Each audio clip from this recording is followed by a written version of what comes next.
Le monde compte un peu plus de 7,5 milliards de personnes, toutes différentes les unes des autres. Et si certains vivent de manière ordinaire, d'autres préfèrent mener une vie qui est tout sauf normale. Volontaire ou poussée par quelques convictions ou coutumes obligatoires, le style de vie de ces personnes-là est on ne peut plus bizarre et complètement insolite. Aujourd'hui, nous allons découvrir Amar Bharati, l'homme qui tient sa main levée depuis plus de 40 ans. Les Chrisman, qui vivent comme à l'époque victorienne, et bien d'autres personnes qui ont une vie bizarre. Installez-vous confortablement et préparez-vous à être surpris, car voici 10 personnes qui sont inhabituelles. N'hésitez pas à liker la vidéo si elle vous plaît et si vous êtes nouveau sur la chaîne, n'oubliez pas de vous abonner et d'activer la notification pour ne rater aucune de nos prochaines vidéos. On commence.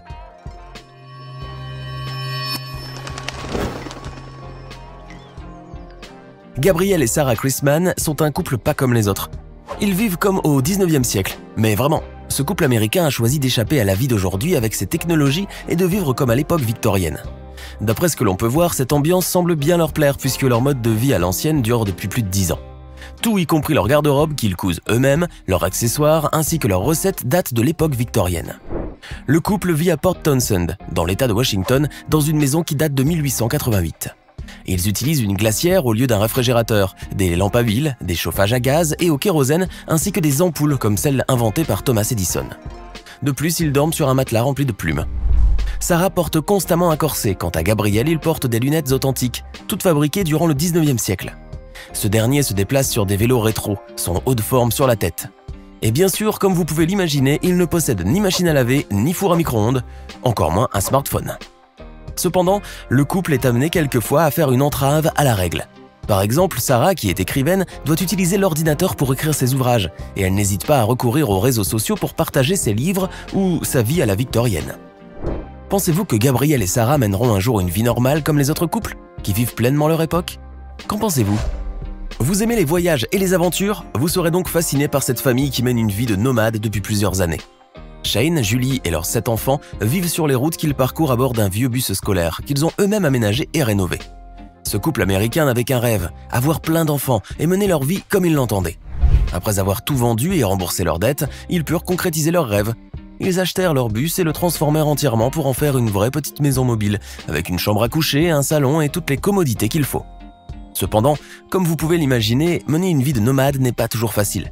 Mais pour Shane, qui a lui-même vécu et étudié dans un bus durant son enfance, cela n'a rien de compliqué. Pour gagner un peu d'argent, ce musicien travaille quelquefois dans les bars ou dans les rues, et donne parfois des concerts. Jessica a 21 ans, pourtant elle vit comme un bébé. En effet, cette américaine se comporte exactement comme une petite fille âgée de quelques mois. Durant quelques heures par jour, elle porte des couches, utilise une tétine et un biberon, et dort dans un lit pour bébé adapté à sa grande taille. La jeune fille avait même exprimé le besoin d'avoir une babysitter qui puisse s'occuper d'elle pendant quelques jours par semaine. Dur d'imaginer une jeune fille en lange et en tétine, mais derrière ce comportement se cache une raison bien plus profonde. En effet, Jessica a subi un profond traumatisme alors qu'elle n'était âgée que de 2 ans. Elle a donc inventé ce jeu particulier comme une sorte de thérapie, afin de pouvoir surmonter son traumatisme et récupérer son innocence perdue. Si certains ont décidé de vivre comme des bébés, d'autres ont choisi de vivre comme les animaux. C'est le cas de Cass James qui vit comme un chien. À 38 ans, ce Britannique se comporte exactement comme un toutou. Il aboie, mange dans une gamelle et croque des biscuits pour chiens. De plus, il s'amuse à lécher les visages et attrape les gens par le col de leur chemise. Pour mieux ressembler à un chien, Cass porte des masques, des laisses et des combinaisons pour lesquelles il n'a pas hésité de débourser quelques milliers de dollars. Cass James affirme donc qu'il ne s'est jamais senti comme un humain et qu'il s'identifiait plus à un chien. La plupart du temps donc, Cass est un chien mais il redevient un humain lorsqu'il doit aller travailler. Nature humaine oblige. Chacun de nous a une couleur fétiche, n'est-ce pas? Certains aiment le rouge, d'autres préfèrent le noir ou le blanc, tandis que d'autres adorent le bleu. Elizabeth Eaton Rosenthal, elle, adore le vert. Un peu plus qu'il n'en faut. Surnommée The Green Lady, c'est-à-dire la dame en vert, cette septuagénaire ne voit la vie qu'en vert. Ses vêtements, ses chaussures, ses lunettes, ses accessoires sont vernis à ongles, et même ses cheveux sont verts. Même sa maison est meublée et décorée en vert. Elizabeth a commencé à porter cette couleur il y a plus de 20 ans.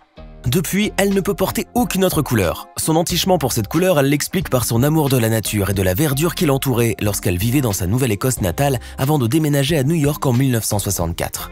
Grâce à son look atypique, Elizabeth est devenue très connue dans son quartier. Comment rester indifférent devant une personne habillée en vert de la tête aux pieds? Et maintenant, voici la question du jour. Quelle série télévisée créée en 1964 raconte le quotidien insolite d'une famille bizarre? Option A, les Simpsons. Option B, la famille Addams. Option C, les Sopranos. Choisissez l'option qui vous paraît la bonne et nous verrons si vous avez répondu correctement à la fin de cette vidéo. Connaissez-vous les Amish? Si vous n'avez jamais entendu ce nom auparavant, il s'agit d'une communauté qui possède ses propres valeurs et coutumes et qui mène un mode de vie propre à elle. Les Amish sont une ancienne communauté anabaptiste qui vivait en Suisse et qui prône le baptême volontaire à l'âge adulte. Obligés de fuir l'Europe à partir du XVIIe siècle, les Amish ont fini par rejoindre les États-Unis où ils se sont installés dans différents États, notamment en Pennsylvanie, dans l'Ohio et l'Indiana. Fidèles au mode de vie qui régnait à l'époque où a été créée leur communauté, les Amish ne se conforment pas au monde qui les entoure. Ils habitent des maisons rudimentaires, se déplacent en carriole ou buggies et sont bien loin de s'habiller à la dernière mode. Leur style vestimentaire se limite à des pantalons noirs et des chemises blanches pour les hommes et à des robes de couleur foncée avec tablier pour les femmes. Les enfants, qui s'habillent comme les adultes, se promènent pieds nus la plupart du temps. Une barbe pour les hommes mariés et un chignon simple pour les femmes constituent le look simple de ces personnes. Ils vivent sans électricité, loin des technologies et possèdent leurs propres écoles. Ils labourent leurs terres sans tracteur, utilisent très peu, voire pas de pesticides et d'engrais, et leur sol est plus riche et plus fertile. Les Amish ne mangent que du fait maison et jouissent d'une bonne santé, bien qu'ils soient peu enclins à la vaccination et aux soins médicaux. En restant fidèles à leur mode de vie, les Amish prétendent garder leur foi et rester purs, consacrant leur vie simple à Dieu et à leur famille. Cependant, les adolescents ont le choix de se faire baptiser s'ils le veulent ou bien de quitter la communauté pour toujours. David Glashin, ou le Robinson Crusoe des temps modernes, vit loin de la civilisation depuis plus de 20 ans. En 1997, ce septuagénaire britannique a choisi de s'installer sur une île déserte en Australie après avoir fait faillite en 1987. Cet ancien magnat de l'immobilier est même un habitant officiel de Restoration Island. En effet, David a signé un bail de 43 ans avec l'État australien afin de pouvoir vivre légalement sur cette île de 1,53 hectares, située à 2410 km des côtes de Brisbane. En échange, l'habitant solitaire devrait créer des projets hôteliers et développer le secteur de la pêche. Et c'est ainsi que Robinson Crusoe s'est retrouvé à mener sa vie sur cette île en compagnie de son chien. Mais sa vie diffère un peu de celle du célèbre personnage. En effet, David dispose d'un peu d'électricité grâce à des panneaux solaires et d'une connexion internet, quoique limitée, qui lui permet de regarder des programmes sur YouTube et de suivre les actualités. Vous vous demandez certainement de quoi se nourrit cet homme solitaire? Eh bien, David pêche du poisson et cultive des fruits et des légumes. Il ne se prive pas non plus d'autres aliments comme le riz ou les friandises qu'il achète une fois par an. Malgré la compagnie qui lui manque parfois, cet homme n'est pas prêt de quitter son île. En revanche, il est régulièrement menacé d'expulsion par les autorités australiennes à cause des projets touristiques non développés. On se demande s'il pourra délaisser un jour la paix et la vie sauvage. Beaucoup d'entre nous adorent les spaghettis, mais certains un peu plus, au point d'en faire leur propre religion. Le pastafarisme, ou la religion du spaghetti, est une croyance dont les adeptes vénèrent une divinité imaginée comme un monstre en spaghetti volant. Inventé en 2005 par un étudiant américain du nom de Bobby Anderson, le pastafarisme est un nouveau courant religieux, avec des coutumes quelque peu bizarres. Les pastafariens s'habillent comme des pirates et portent des passoires sur la tête. Ils tentent même de se photographier avec pour leur photo d'identité. Par ailleurs, ils ont leur propre Bible, et le vendredi, ils peuvent consommer un bon plat de spaghetti. Si le pastafarisme est reconnu comme une religion dans certaines régions du monde, comme en Nouvelle-Zélande ou dans quelques États américains comme le Texas, ce n'est pas le cas ailleurs. Toutefois, cela ne décourage pas les adeptes de ce mouvement à convaincre les autorités dans d'autres pays. Mais y réussiront-ils? Selon vous, à quelle fréquence doit-on prendre sa douche? Certains diront qu'il faut se laver tous les jours, 3 fois par semaine, parfois moins, mais d'autres vous diront « jamais, ne soyez pas surpris ». Dave Whitlock en sait quelque chose puisqu'il n'a jamais pris une seule douche en 12 ans. Cela ne signifie pas pour autant que Dave est un homme sale ou qu'il ne se soucie pas de son hygiène. Pour se laver, cet ingénieur en chimie utilise un spray à base de bactéries vivantes qu'il a lui-même créé. D'après lui, ce produit empêche la disparition des bonnes bactéries qui protègent la peau. Aimeriez-vous l'essayer et ne plus prendre votre douche? Avant de vous parler de Amar Bharati, laissez-moi d'abord vous poser une question. Pendant combien de temps pouvez-vous garder votre main levée en l'air? Si vous pensez que vous pouvez le faire pour quelques minutes, voire pour quelques heures, eh bien, sachez que Amar Bharati a pu lever la main en l'air pendant plus de 40 ans. Waouh! Vous vous demandez sans doute pourquoi cet Indien se donne tout ce mal depuis 1973, n'est-ce pas? Eh bien, la raison est d'ordre spirituel.